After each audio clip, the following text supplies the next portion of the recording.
This is the story of the actor who played Lewis Nixon and Band of Brothers went through during his time on set. So grab your popcorn, a snack, sit back, relax, and let's watch. My name's Ron Livingston. I'm playing a man named Lewis Nixon. He was the intelligence officer for Easy Company in the Second World War, 506th Parachute Infantry Regiment, and I shot a video diary. Here it is. The whole thing started, I'm down at the production office doing a little bit of research, and Tony Toh comes up to me, he's the producer, and says, Ron, listen, we got people from HBO and they want to do kind of a behind-the-scenes actor's diary. We'll get you a camera, it's no problem. You just, one thing we want you to do is we would like you to carry it around and shoot as much as you can of what goes on. My first thought was, I'm already kind of jumping into actor boot camp, completely unawares. Do I really want to be carrying this camera around for the whole thing? Yeah, in the end I said, okay, I figured, why not?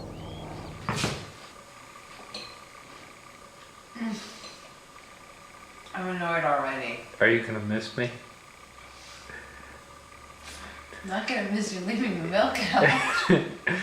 As it got closer and closer to the time to go, the list of the people that I needed to make sure I said goodbye for, before I left for 9 months, just got longer and longer. And so we had this kind of last-minute farewell party. And Grace Nixon came. Grace is Lewis's widow. Incredible woman. I mean, amazing woman. Smart, vibrant, has an amazing story of her own. And she helped me a lot as far as just explaining kind of what the guy was about. Oh, that's a good picture. Handsome. I think so too. This guy was handsome. Yeah. This is a handsome guy. I don't know. I think Lewis might be a little more handsome. I always like to try and do a lot of research so I know what the hell I'm talking about. It's pretty easy to start on this one with Stephen Ambrose's books. D-Day, about D-Day. Citizen Soldiers, about the rest of the war.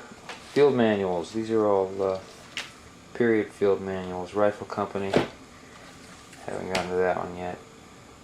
Map and photograph reading. Nixon was an S2 intelligence officer, would have been doing a lot of that.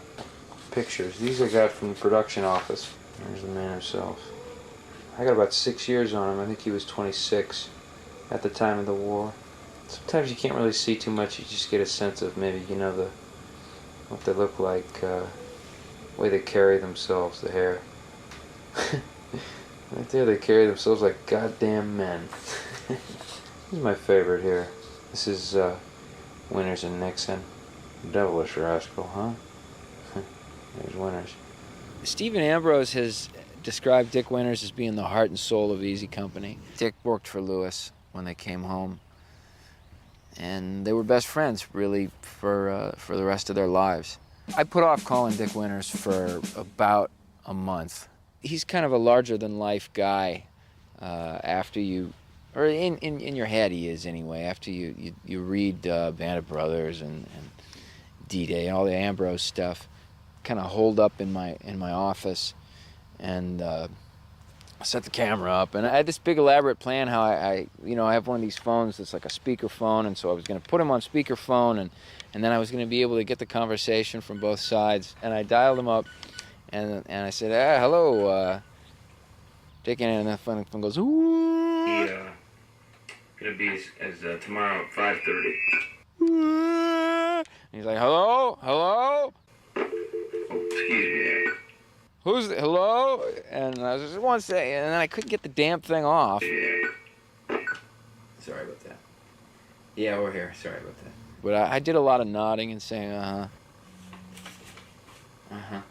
That was my first conversation with Dick Winters. I guarantee you that I'll give it everything I got. Bye.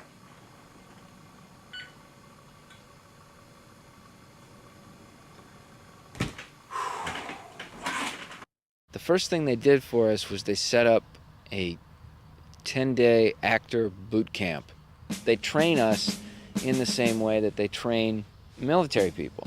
It seems that the only difference is if you say screw you in real boot camp, they can throw you in jail. If you say screw you in actor boot camp, they can't put you in jail. They just call Steven Spielberg and Tom Hanks.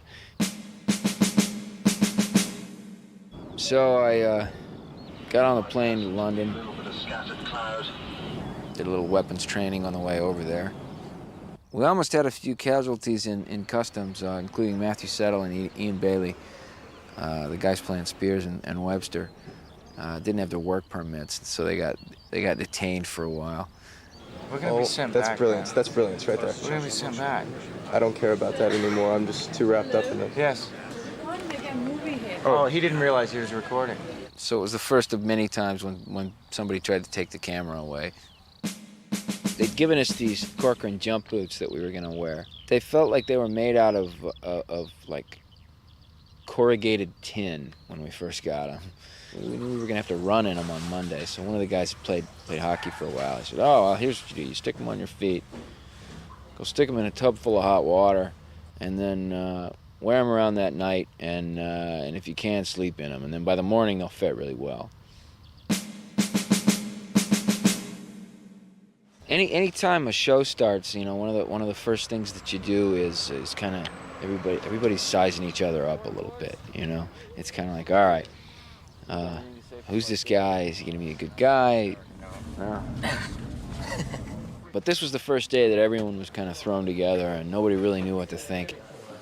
Ross. No, Ross. And everybody's a little apprehensive about meeting Captain Dale Dye. He's basically carved out a franchise niche as military advisor to the movies. He and his company have been involved in pretty much every major war movie that's been made. And there's a lot of stories floating around. We knew all the guys in Private Ryan. Mutinied and wanted to quit, you know, halfway through. And so everybody seemed to have a different story and everybody seemed to have something different to expect. And the next thing we did is we get sent down to wardrobe. Now you're gonna see an amazing transformation. There's an airplane hangar just filled with racks and racks of uniforms. So, vest, shirt, trousers, gloves, M42, paratrooper jacket. Okay. Your kit bag here, underwear, thermals, poncho. And that's it. Looking good. Webbing? Webbing, please. Name, please. Livingston playing Nixon. Webbing is it's that you know, G.I. Joe kind of harness backpack, musette bag, stuff hanging off of you. Get all suited up and it's kind of like, all right, damn, I look like a soldier. Not to a soldier, you don't look like a soldier, but you know, you think you do. So we're standing in the commissary in Hatfield, ready to get on the bus, and in come the sergeants. From here on out, we're no longer called by your civilian name. So what you came in as is no longer what you are. We're going to use the name that you're going to have throughout this picture. Nixon! Sir! I, of course, am dutifully recording the whole thing for HBO and posterity when the cadre, the sergeants, who apparently haven't been notified by HBO that this is going to happen, see it.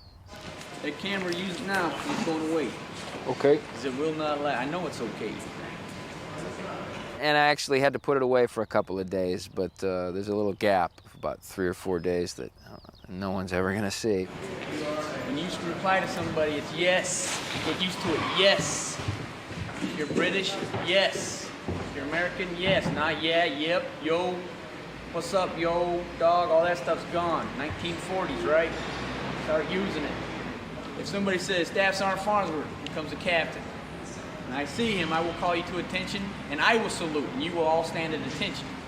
And he'll tell us to stand at ease or stand at attention, chew our ass, make us do push-ups, all that other fun stuff. I like that you're smiling now. I won't ask them. We're so fucked. The day generally would start at about 6. They'd have us do a 5-mile run. Hello, lady, walking down the street. Back on her back, boots on her feet. Back on her back and boots on her feet. Said, hey, old lady, where you going to? Hey, old lady, where you going to? Said the U.S. Army Airborne School. I think we worked up to it. I think the first day was maybe 4 miles. Hey, old lady, don't you be so bold. Hey, old lady, don't you be so bold. Save that stuff for the young and the bold. Not all of us had really done 5-mile runs every day at 6 a.m. for a while, so that took a little while to get the hang of it. Hey, young punk, don't you be so fool. Hey, young punk, don't you be so fool. I'm an instructor at the Airborne School. I'm an instructor at the Airborne School. It was hardcore. Hardcore. Airborne. Airborne. All the way. Halt. 2 sergeants, take charge. Take them inside. The next formation will be called. Probably be 0830. Carry on. Square your shit away, get ready for the field and training. Go. Yes, Sergeant. Move it out, move it out, move it out. They had taught us the general orders. For 2 days, we were obsessed with learning these things. What is the third general order? There's an old military adage that says shit rolls downhill. And well, I guess what that means is that this guy yells at this guy, yells at this guy, yells at this guy, yells at this guy. And if this guy screws up, then it's this guy's fault, and this guy's fault, and this guy's fault, and this guy's fault. So Damian Lewis, who was playing Dick Winters, had been made our platoon leader. And so he was in charge at that point of basically bullying everyone into learning their orders. I want everybody to know this shit. If we do not, I am the one who's going to be taking the punishment. But that's pretty much how it came down, because if somebody screwed up, we'd get punished for it. You know, after they've run you around for 14, 15, 16 hours, they get tired and they don't want to run you around anymore, so they could just figure, well, we'll put them on guard duty. The schedule was you'd sleep for 2 hours and then get up and do an hour at guard duty, and then sleep for 2 hours and get up and do an hour at guard duty. And then by then it was pretty much time to get up and go on your 5-mile run again. So I think it's the 7th general order is to talk to no one except in the line of duty. I don't know, I guess I figured at the time it was a time if he was in the line of duty to see what the hell Liebgott was doing. Yeah, so he was afraid we were going to be descended upon by a cadre of people, which, you know, I gotta say, those guys, they did have a way of jumping out of nowhere when you least expected it to start yelling at you. Private Tipper he was a new guy, he was a replacement, he came in. I was his squad leader, so we grabbed somebody, showed him how to field strip an M1 and put it back together. It's his first day. And sure enough, you know, the next day, Staff Sergeant Freddie Joe Farnsworth comes sauntering in and is like, yeah, does he know how to field strip? And we're like, yeah, we taught him. He knows how to do it. And he did it in the bathroom the night before. My God, the kid did it in like a minute and a half. It was amazing. I got $20 on Tipper. Who's taking it? Yeah, I'm there. Oh, he's gonna do it. So I was all cocky about it. I was like, yeah, watch this kid go. Well, sure enough, Tipper, you know, it's a lot of pressure. I got a video camera on him. He freezes up a little bit, at which point Sergeant Freddie Joe turns to me. I'm the squad leader. Shit rolling downhill. Takes the video camera away from me. Put your hands in a diamond. Push-up position until he's done with that. Yes, sir. I think he's tired of being videotaped, too, a little bit at this point. He's just a little mad that he told me I couldn't have the camera anymore. And I still get to keep it. So he puts me down in the ground in about like that, you know, about halfway down. You like those hands in the diamonds? I do, Sergeant. It's a nice camera. It is a nice camera. I'm gonna take it home with me. I'm gonna be a camera weenie when I get done with this. I was down there for about 2 minutes, and Frank John Hughes, who's playing Bill Garnier, says, all right, you know, he gets down there too, and next thing you know, we had both squads, pretty much the whole platoon down there volunteering to be down there with me, and by God, Tipper got it. Okay, next thing, you got a couple of $20 to hand out. Airborne all the way. I got news for you. It's wet right now. Even if it stops raining now, it is going to be cold tonight. So they want us to be familiar with maps, map and compass. This is kind of a personal thing for me because Lewis Nixon, the guy that I'm playing, that was his job. He was the map guy. He was the guy that kept the map and had to know where the enemy was. You know, I'm okay with maps. Give me a good Rand McNally and I'll have a hell of a vacation, you know? But this is something new to me. Our objective was a dismantled railway. Grant, Yeah. where's the objective? The objective's right down there, dismantle railway. Well, I didn't really exactly know what a dismantled railway was. Apparently, what a dismantled railway is a hump in the middle of a big field. So we pretty much went right to it, found the thing, walked along it, going, hey, look at this big hump in the middle of this field on the way to our dismantled railway. That blue line there is the watch out for adders fence. Yeah. Then we took a left turn on that road. We came to this intersection here. We took a right turn there, came to that big junction there. This, you see these terrain features? That's that big ass hill that we had to huff it down. We're going roughly now parallel to where we're supposed to be, but we're not exactly on line. Must have gone back and forth over the whole damn camp before we found something else that actually wasn't a dismantled railway, but that looked like it was a dismantled railway. This is Tipper. Approaching second team objective. Putting it on camera. Abandoned railroad track right there. You see the carriage in the background. Come around to the left-hand side. There we are. Abandoned railroad track. About fucking time too. Night Compass March was same deal at night. Our objective on that one was to find a little coffee pot. I don't know, I think the significance of the coffee pot was it was a Vietnam souvenir of Captain Dye's. I'm not sure if that was true or not, but I don't know if he'd trust us with his Vietnam souvenir coffee pot. So they stuck that out in the middle of a field with a little, you know, lean-to over it. This one was Damien's exercise. Okay, listen up. What are we suggesting then? That we went wrong with the paces around that first tree? The difference with this exercise was, this was the officers. 1, 2, equatorial 5. We were a bunch of fresh second lieutenants, you know, gold bars, and everybody wants to get a spoon in the pot. This road leading up to our right here. We probably put a good half an hour on the thing, like arguing over how we should go about it. But I mean on the actual physical terrain road, and then we can see what angle it's What running we on. have been doing, okay, listen up. I'll tell you what we have been doing. We have been walking in scrub all along here. But in the end, we found the thing. Oh, got something here. Looks like a lean-to. That is the objective. Nixon found the coffee pot. Here, Nixon. That's your trophy, Nix. Oh, well, I don't think Congratulations.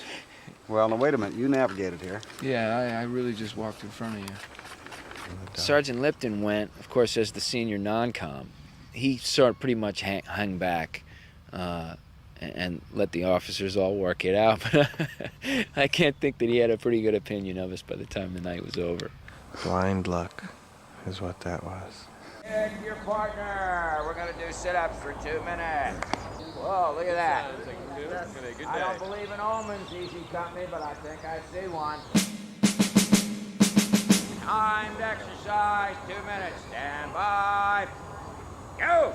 Probably day 5, 6, something, I'm not sure. Captain Dye brought out these extraordinary exercises that I guess he invented with colorful names like the atomic sit-up, the caterpillar press-up. You will put your right arm over the left arm of the person to your right. Do it now. Right arm over the top, the left arm. Both of these things, they only work if everyone's in sync with each other. Mr. Compton says he's going to call the rhythm for you. Listen to Mr. Compton. He'll be the next voice after I say go. Ready? Go! Down! Up! Down! Up! Down! Up! Down! Up! Down! Up! Down! And they only work if you're sitting in the right order. If you have a guy that's too big next to a guy that's too small, you can't do it. Down, up, Randall, man, Randall, man, down, Webster, you down, yes, easy company. Your whole body should go rigid, and it should go rigid instantly. There must be a snap and surge of power. Hey. You have 3 tries to make it happen. In addition to just being a physical challenge, there's a little bit of an organizational thing that goes on. Okay, you got to get up here and you got to get up here. If you can do this, it is a new record. You have 2 more people in the current standing record. Out! All off. No. Get out! To the center, down in the center. Down! You didn't make it. I think it was kind of it's a test for the leaders as well to like go, okay, organize this thing and make it work. Just tell us, who did not make it? Me. We will switch you to a lighter man. Yes. Who did not make it? Raise your hand. E Company, let's do this thing. Let's do it right. Come on! Come on! Come on! Come on, guys! Down! Last try. Give it all your heart now. Ready? Up!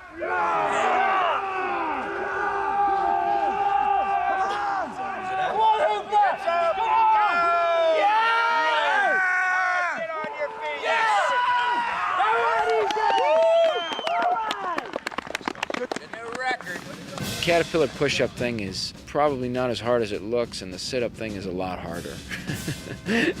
By midweek, the training aspect of what we were doing really started to pick up. A lot of guys had been banged up, a couple of knee injuries. The insurance people were starting to get worried. They were getting word back from the production office saying, hey, you gotta, somebody else gets hurt, we're gonna shut this thing down. Just a shot of everybody's feet. We didn't really want to do that because, today we're learning how to throw grenades, then tomorrow we're learning how to clear a house. Neil McDonough playing Buck Compton, big GI, he's GI Joe, and somebody catches him with the muzzle of an M1 across the lip. There we go. Does it hurt?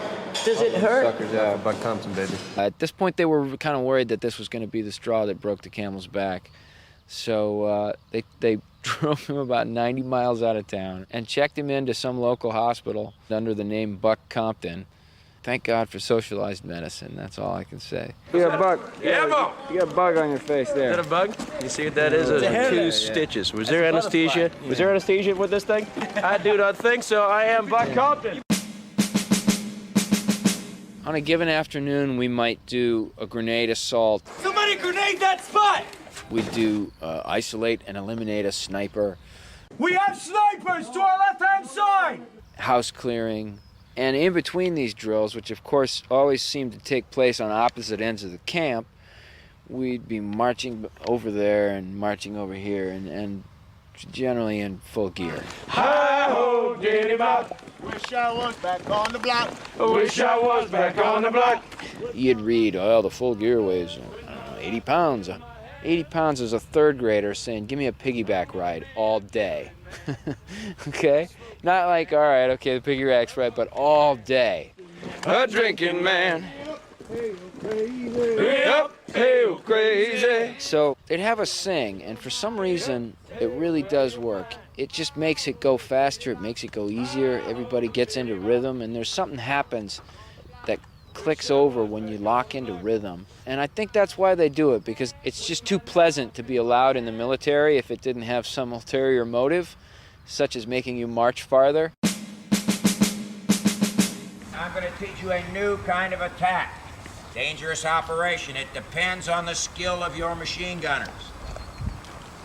Your machine gunners have got their shit together, you can do this. They do, sir. Captain Dye, he'd have the cadre running around somewhere with these little submachine guns shooting blanks, and they would just, these guys are good. I mean, they're good. That's what they do. So you can't catch them. You can't find them. You're lucky if you can see them. And they're, no matter where they are, they're always behind you, you know, popping up out of nowhere. Your first instinct is actually to freeze. Your second instinct is to run. Somebody had opened up over here with one of these little submachine guns. A third of the guys would freeze and hit the deck. A third of the guys would start running towards him. Bring it in, Bernie! A third of the guys start running off to the side.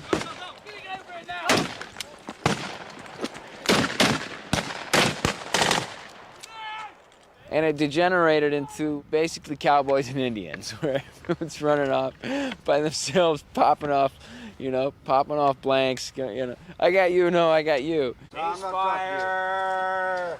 We'd finish up, and Captain Dye, he'd either come up and tear us a new one, or begrudgingly say, you did some good things, and yeah, you did all right, Easy. I think it went fine. Notice that they cleared the tank. They came off into here. The consolidation was good. The machine gun got up when it needed to. Grenaded the piss out of it and it worked. That's the key to consolidation. Get in here against that counterattack, and lo and behold, it came off, didn't it? Yes, sir. But you were ready for it. Not bad. That's about as good as it got. We spent one night out in a shelter, these bombed out buildings. The problem with that is the buildings are all bombed out. Well, if this isn't authentic, I don't know what is. Some of them have no roofs and there's holes in them. And of course we had guard duty that night, so nobody really got a lot of sleep. I shared quarters with Captain Dye and Lieutenant Stokey, which is nice in that I didn't have to do guard duty, but you know, I'm also sharing quarters with Captain Dye and Lieutenant Stokey.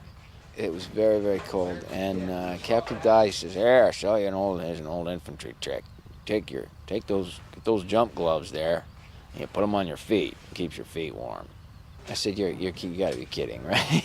Right? Is this like, okay, this is what happens when the new guy comes, we do the thing, we get the gloves on the feet, and then he has gloves on his feet.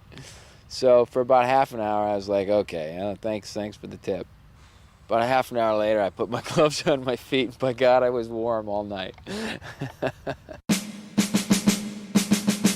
That was sort of the turning point when everybody kind of crossed the exhaustion line and really started getting tired.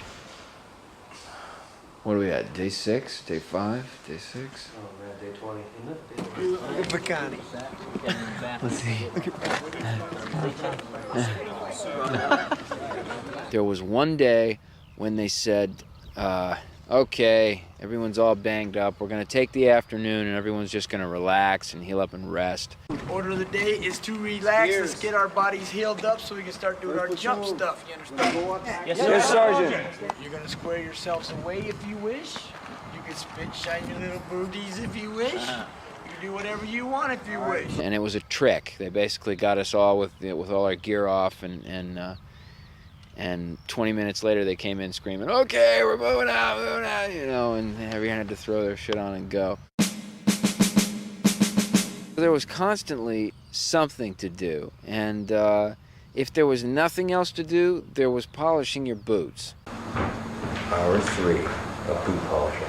You could get things to look all right, but it would take a good 45 minutes, an hour. You get the can and the polish, and you have to do with the little dip, the water, and the time-honored spit shine of the thing.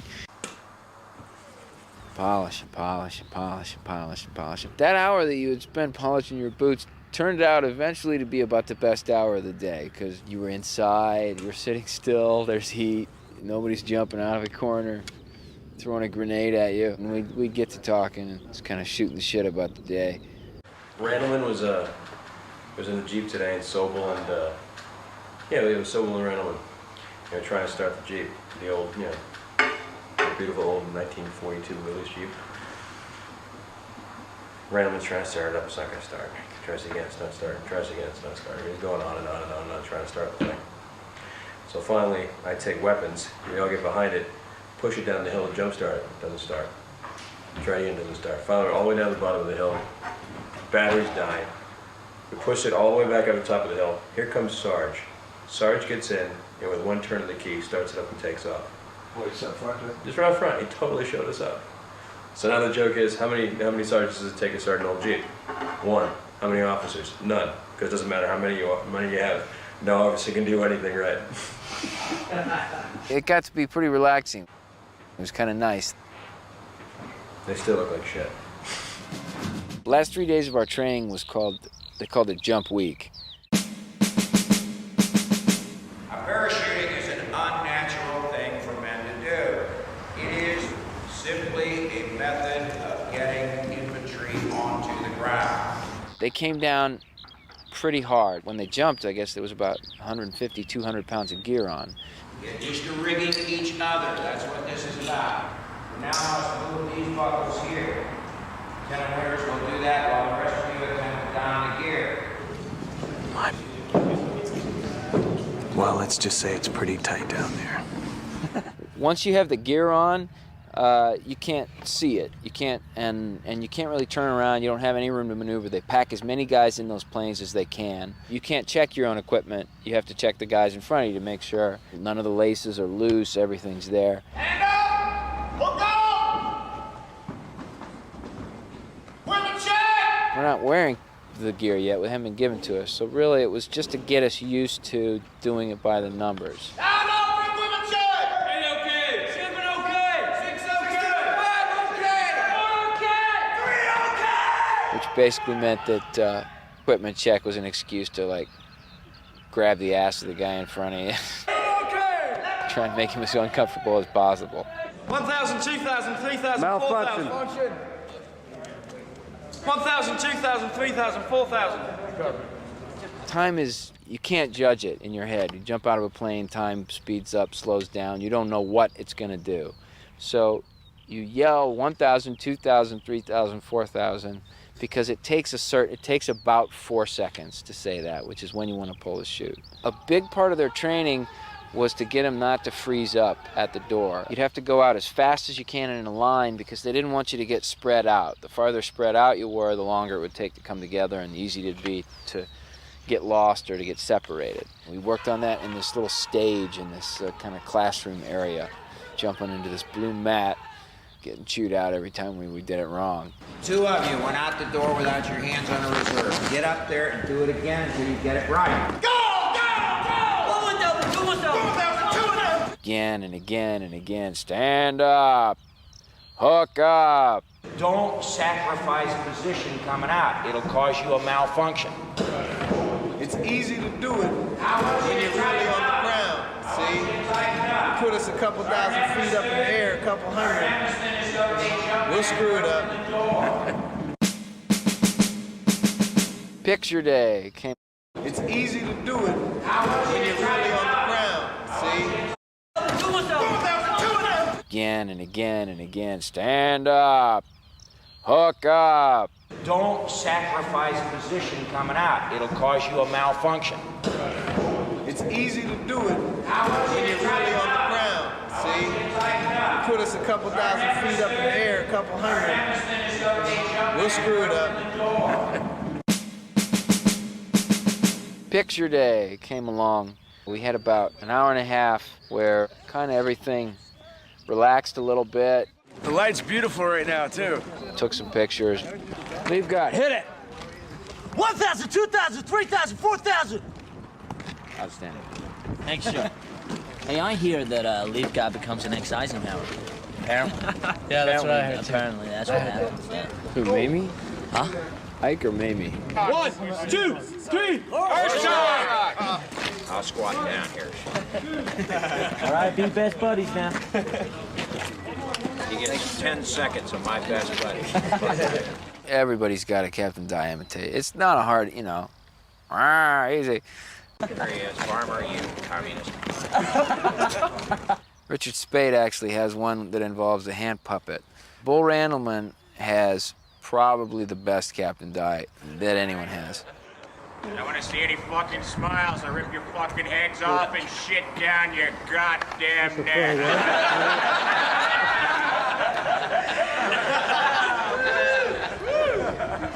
You gotta use the alliteration. I'll rip your head off and shit in your shoulders.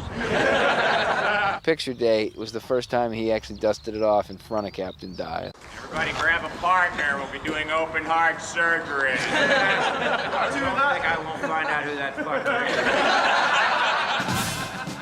is. Our final field exercise was basically, the idea was we're going to do a maneuver now as a company. So all 40, 50 guys are going to be involved. The squad's going to go over here and defend the bridge, and this one's going to be with the machine guns and set up a base of fire, and this one's going to come around here, do a double pincher movement. Here's the basic thing. We're here, crowd's here. I bomb the shit out of them. You guys roll in and make it set up the whole thing. Exactly. This one was a big deal, especially for Damien, because he had to run the whole thing and sort of coordinate it. Now, you people watching this on HBO don't get to see Nixon do much stuff. You should have seen this fierce warrior on the battleground the other day. Hopefully we'll get you to do it again. Yeah. You're a bad man, Nixon! I was acting as the company intelligence officer, and it was my job to go out, do a reconnaissance of the terrain. Mr. Nixon, could you tell us what we're looking for again, sir? Yeah, we're looking for any indications of enemy activity. You see fresh dirt strewn around, signs of entrenchment, spare parts off a tank, anything mechanical. I kind of thought that there probably wouldn't be, German soldiers out there or minefields. Even if you know that you are an actor in the middle of central England, and by God, there's just nothing out there, no one's coming. You hear things and you see things, and there's always like a little army coming over the hill. This might indicate a minefield. Don't step on any of these. Do not step on any of these. Dye's cadre was running around in German uniforms. Now they had German uniforms and submachine guns. We're gone. Second platoon under Harry Welsh took a left flanking movement, which left flanking movement basically means sneak around on his left. Do not fire. I want the 30s up here with me. Now, go. 4, go. Just to here. Gun left! Pass it down! Get them up on line! Come on.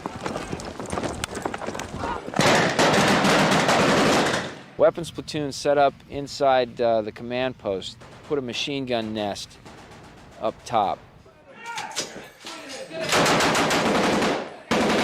First platoon sort of came at them from the front and put a base of fire.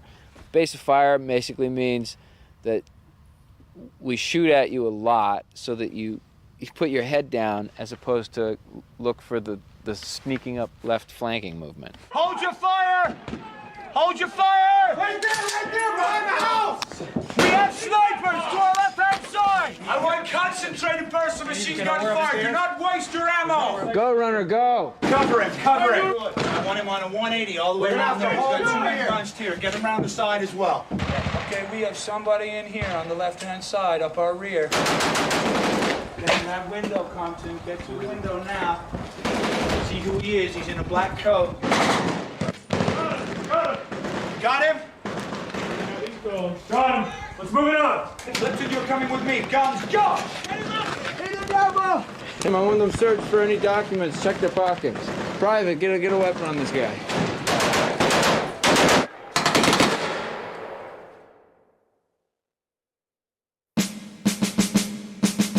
Here's the good news, Easy Company. You passed your final field exercise. The whole thing came off pretty well, I gotta say. It not bad for a bunch of actors. 1, 2, 3, 4, 101st Airborne! We're beginning to look like something. It pains me. But you're beginning to look like something. Our final day of training, the very last day, this is it. this, we're this, and we go home. We got tomorrow, and then we're out of here, baby. We go to war. We spent at Bryce Norton. It's like the British equivalent of Fort Benning. It's where they teach everyone how to parachute. They wangled the facilities and for us for the day, and the instructors sort of stood back, scratching their heads a little, because of course they're teaching us 1940 techniques with 1940 gear. We were really excited about this. 1,000, 2,000, 3,000, 4,000. Because they had a lot of good toys at Bryce Norton, and we're not just jumping off of a 3-foot bench into some sand, which we've been doing for 2 days. Prepare to land! Right, land! Oh no! At Bryce Norton, we had ramps. Okay, you jump off the end of a ramp, and then you run up the ramp and jump off the end of the ramp, running. What's in store for you today is PLFs off the inclined ramp. Now you're coming up that footing. So if you haven't learned PLFs down in the pits, you're going to suffer today, because now we're going to put velocity on you. You're going to run up the ramp and get airborne. And then you swing on this big ring thing and fall off the big ring thing. This is exactly how you're trained at Benning. We're going to put you in parachute harness suspension, lift you, and actually show you how to turn and maneuver the parachute. They had us learning to slip, which means to steer parachute. We are going to give you commands of turns and moves we want you to make. So get used to hanging in harness for a while. I think it's looking good, Webster. Once again, Webbins' platoon is doing excellent work. Let's watch. Any comments about Webbins' platoon, Lieutenant? They're the Big Ben of this company. Always on time, always ready to kick some ass. Nice. Thank you. That was a good day. I think spirits were a little high. Everybody saw the light at the end of the tunnel. There's a lot of standing in line, so, you know, it was an opportunity to, basically everybody got to shoot the shit a little bit. Could you jump out of a plane right now? No, I think I need another half day still. Another half? There's Popeye Wynn. He's just joined us. Do I look like Popeye? He's our new recruit who has not yet been broken in. That doesn't make any sense. You know why? Why? Clearly marked. He's a dummy. You got 2 what? 2 harnesses, all for me, sir. You're gonna need 2, you fat fuck. Now hit it. Don't laugh at me. Hit it. 1,000, 2,000, 1,000, 2,000, 3,000, 4,000. 1,000, 2,000, 3,000, 4,000. Recover.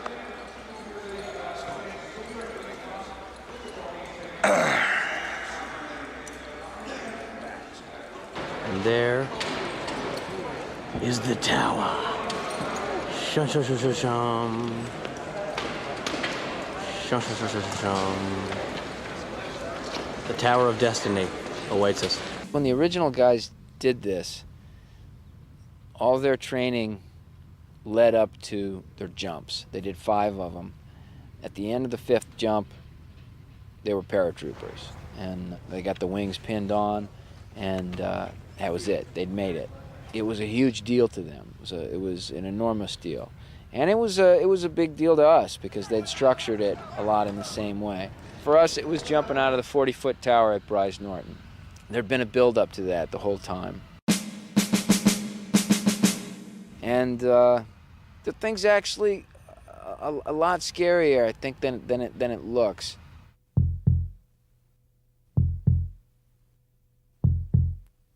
And out!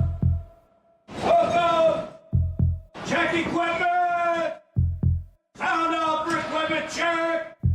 Number 20, okay! 19, okay! 18, okay! Hand in the door!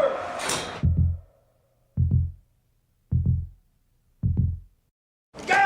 1,000, 2,000, 3,000, 4,000, 1,000, 2,000,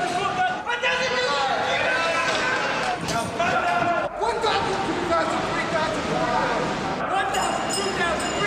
4,000, 1,000, 2,000, 3,000, 4,000.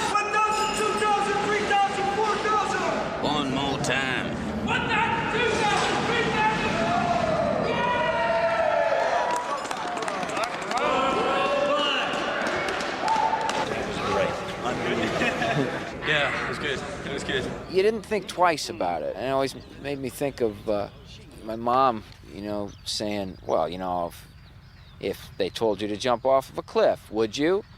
And I think if Captain Ty told me to jump off a cliff, I probably would. Everyone shout, hooray!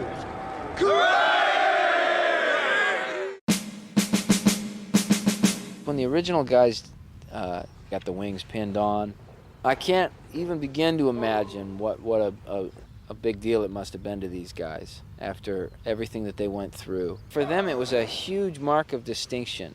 This was a whole new thing in the history of war, the idea that soldiers are going to jump out of planes and land behind enemy lines. They were doing something completely new and innovative, and they knew it. I think that must have been one of the proudest moments of their lives. For us, it was a proportional fraction of that. There was a sense of relief of, okay, you know what, we made it. We're through. We did it. Well, you've come a long way, Easy Company, just to get to this moment.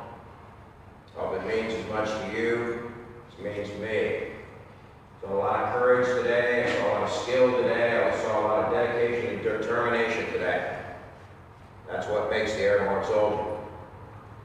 As such, it's my proud privilege today to pin silver wings on your chest. Lieutenant Sobel, airborne, sir. We're raiders of the night. We're dirty sons of bitches. We'd rather fuck than fight. We drink a bottle of whiskey. We drink a bottle of gin. We take them to the shitter and throw the bastards in. So hiding, who the fuck are we? Sims and goddamn airborne infantry. We'd do a stand down every night, which was about an hour after dinner where Captain Dye would just sort of talk about what we'd done that day. And it was toward the end when he gave us a sort of a big pep talk about what we were doing. You are embarked on a monumental mission. A mission unlike anything that's been undertaken for television in recent history. Are we ready to do this? Can we handle a project like this? Can this unit pull it? I think it can. I think it can. You have earned where you are. You won't believe the tape. That was some rock and roll paratrooper motherfucker standing up. That's the unit. That's the unit. You're there. That's what you worked so hard to build. That's what's gonna make this sing or make it sink. You can't believe the phone calls I get. Captain, we understand that 3 of them died today.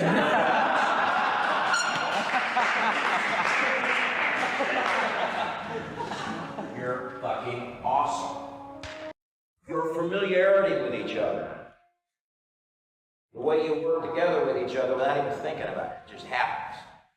I'm seeing it every day, more and more. Don't you think that's going to be on film?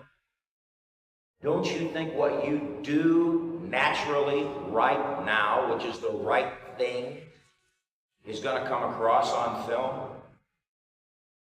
Truth is in you, and the truth will come out of you through your eyes, through your actions, through your gestures, through your handling of weapons, through your wearing of the uniform, everything. The truth is there. Let it shine, boys. Let it shine. Make the world proud of Easy Company. And the world will celebrate our forefathers, people of this year. We've got that chance, folks. I consider that an honor. Consider it an honor to be here and have the opportunity to salute those gents. And you're my good right hand when it comes to saluting. It's got to be done, but it's going to take all of your courage. It's going to take all of your tenacity, it's going to take all of your focus and all of your concentration, and it's going to take it for a long time. You all hit walls out here, didn't you? Yes, sir. You hit physical walls, you hit psychological walls, you hit emotional walls, and I told you you were going to. Well, here's the neat thing. Broke through every fucking one of them. You're in a place now where you're more capable as a human being, as an actor, as a soldier. Don't blow it. Do the right thing. What you've earned, what you've paid for, is the right to call yourself E Company. That, gents, is a high honor. Let's not fuck it up. Yes, sir. Yes, sir. Yes, sir.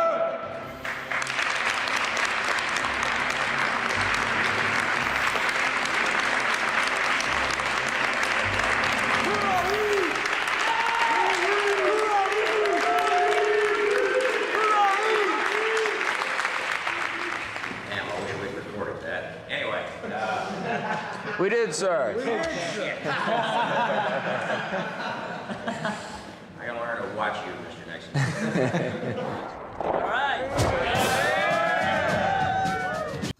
Now that it's over, what do you think? Tell me in the comments below. Don't forget to like and subscribe so you can join the last couple spots that are available on my first 50 subscribers. Peace.